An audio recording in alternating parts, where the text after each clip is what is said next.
Hello friends, welcome to my channel Rax Academy.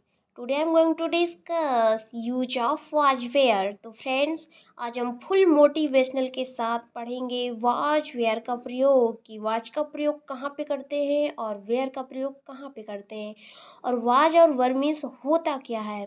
तो dear friends, सबसे पहले हम जो डिस्कस करेंगे वो ज़बरदस्त मोटिवेशन के साथ डिस्कस करेंगे आज के कुछ सेंटेंसों को।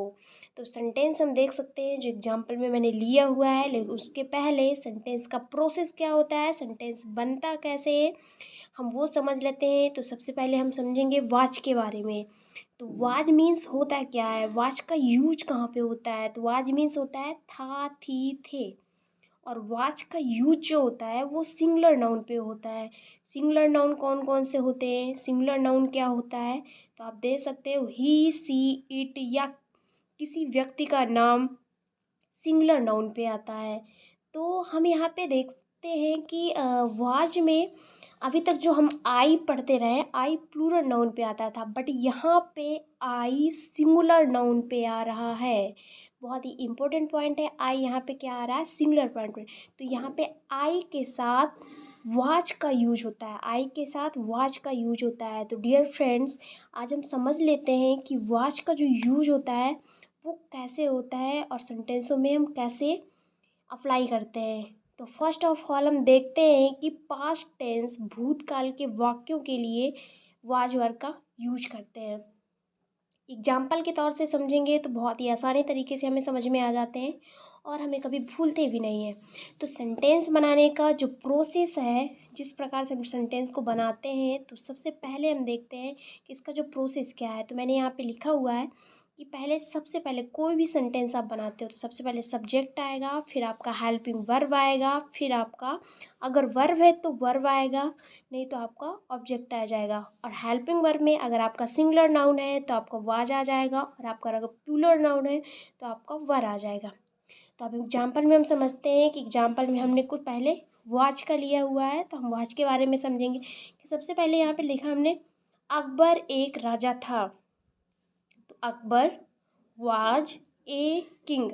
सबसे पहले हमने अकबर सब्जेक्ट लिखा, फिर हमने इसकी हेल्पिंग वर्ब, और अकबर क्या था, सिंगुलर नाउन था, तो हमने वाज लिखा, ए राजा किंग। इस प्रकार से हमारा सेंटेंस बनता है। तो नेक्स्ट एग्जाम्पल समझते हैं। मैं एक राजा था, I was a king, I was a king. Next है वह बहादुर था, he was brave, he was brave. वह बहुत सुंदर थी, she was very beautiful, she was very beautiful. तो हमने सबसे पहले किसके बारे में समझा कि वाज का यूज कहाँ पे होता है और किस प्रकार से होता है, और वाज के बनाने का जो सेंटेंस का जो प्रोसेस होता है वो किस प्रकार से होता है। अब हम समझेंगे नेक्स्ट वर्क का यूज, कि वर्क का यूज हम कहाँ पे करते हैं। तो जो वर्क का यूज हम करते हैं इसके मीन्स क्या होता है, तो इसका भी था, थी, थे होता है, और इसका जो हम यूज करते हैं दे, यू, वी, इसके साथ हम वर्क का यूज करते हैं। ये प्लूरल नाउन पे आता है। आई को मैंने यहाँ पे सर्कल किया हुआ है बिकॉज आई वाज वर्क के यूज में आई सिंगुलर नाउन पे आता है। तो बहुत सारे बच्चे गलती करते हैं क्योंकि प्लूरल प्लूरल नाउन में समझ लेते हैं, क्योंकि बाकी हम यूज में देखते हैं, जहाँ इजार एम का प्रयोग हो या हैज हैव हैड का भी हमने पढ़ा, वहाँ पे प्लूरल नाउन के साथ ही आई आ रहा था, बट यहाँ पे हमने देखा कि आई सिंगुलर नाउन के साथ आ रहा है। तो अब हम नेक्स्ट जो सेंटेंस का इसका जो प्रोसेस है ये कैसे बनेगा, तो वो भी सेम इसी प्रकार से बनेगा। ये भी आपका पास्ट टेंस भूतकाल के वाक्यों के लिए वर्क का यूज होता है।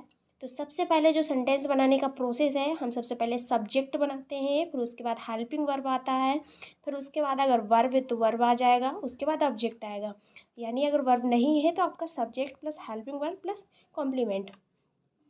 तो नेक्स्ट जो हम एग्जाम्पल में समझते हैं वो एग्जाम्पल किस प्रकार से है, तो हम यहाँ पे एग्जाम्पल देखते हैं कि जैसे एग्जाम्पल फर्स्ट, तुम गरीब थे, you were poor, subject helping verb and poor complement. Next आ जाएगा हम किसान थे, वी वर फार्मर, बच्चे भूखे थे, चिल्ड्रन वर हंग्री। तुम नेता नहीं थे। अब हम देख रहे हैं बीच में ये नहीं का यूज हो गया। जब नहीं का यूज हो गया तो नहीं एक निगेटिविटी सेंटेंस में आता है। अगर सेंटेंस के बीच में नहीं आता है तो नहीं मतलब निगेटिविटी में आ गया, तो इसका जो हम बनाते हैं वो नॉट लगाते हैं। नॉट किसके बाद लगता है? हेल्पिंग वर्ब के बाद लगता है। तो ये सेंटेंस हम बनाएंगे तो सबसे पहले सब्जेक्ट आ जाएगा, फिर हमारा हेल्पिंग वर्ब आ जाएगा, प्लस आपका नेगेटिविटी है तो आपका नॉट आ जाएगा, उसके बाद आपका कॉम्प्लीमेंट आ जाएगा। नेक्स्ट है क्या तुम भूखे थे। तो ये किस प्रकार का सेंटेंस हो गया जहाँ पे क्या, क्यों, कैसे, कब, कहाँ आ रहा है, तो ये इंटरोगेटिव सेंटेंस में आता है। इंटरोगेटिव सेंटेंस के जो आपकी पहचान होती है वो क्या होती है, मैंने यहाँ पे लिख रखा है। क्या, क्यों, कहाँ, कैसे, कब आता है तो हम इंटरोगेटिव सेंटेंसेस को बोलते हैं। तो अगर इसमें आ रहा है तो हम किस प्रकार से इसको बनाएंगे? क्या तुम भूखे थे, तो सबसे पहले हम इसको हेल्पिंग वर्ब से स्टार्ट करेंगे। तो सबसे पहले हमने हेल्पिंग वर्ब लिखा, उसके बाद हमने सब्जेक्ट लिखा, फिर उसके बाद हमने कॉम्प्लीमेंट लिखा। तो इस प्रकार से हमारा यह सेंटेंस बनके रेडी हो गया।